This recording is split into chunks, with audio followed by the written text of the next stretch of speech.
Now joining me from the National Highway Traffic Safety Administration is James Owens. And James, I know a lot of times that we think about, well, this can't happen to me, but for some moms, for some grandparents out there, it can happen to children of all ages at any time of day.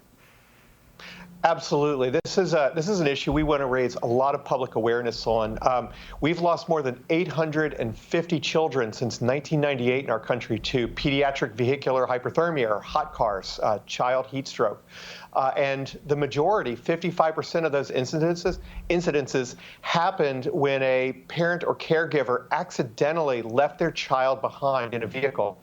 And I can understand, as a parent of a father of two young children myself, I can understand the sentiment that to expect that, well, one could never possibly forget one's child in the back seat. But unfortunately, the facts show it does happen, and far too frequently. So we want to remind everybody, we want to raise public awareness to remind everybody to park, look, then lock.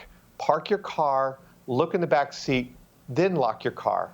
And something else we'd like to remind everybody, too, is that the risk of child heat stroke doesn't just exist when you're potentially driving a child, but because since 1998, about a quarter of the fatalities that we've seen occurred when a child accessed a car on their own and became trapped.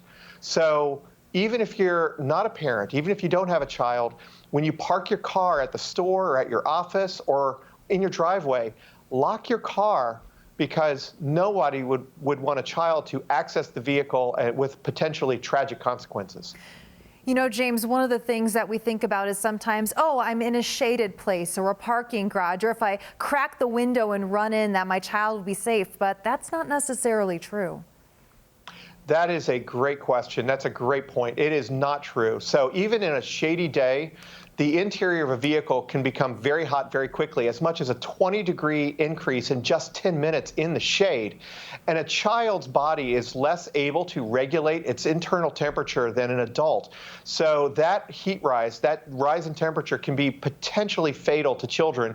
And the younger the child, the greater the risk. 1/3 of the children we've lost to this tragedy were under 1 year old. So that tells you that it's a terrible thing. And so when you park your car, if you're just popping to the store for a minute, just bring your child with you. James, another thing I think sometimes that we forget is how easily kids can be susceptible to heat-related illnesses. So it's not necessarily that it could result in death, but there's other things that could happen to your child in such a short period of time in extreme heat.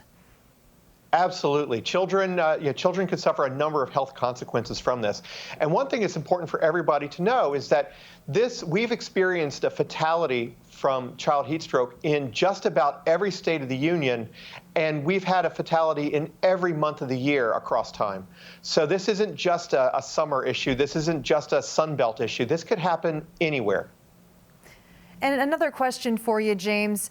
I know a lot of parents are watching out there, and again, we all do our best to be good parents, to remember the kids in the back seat, but there are some techniques or some things that you can do to help remind yourself that you have a child in the back seat if you don't have a mechanism in your car to alert you if there's still somebody back there. Absolutely. And people, of course, will have their own mnemonics for this, but we want to remind everybody to park, look, then lock.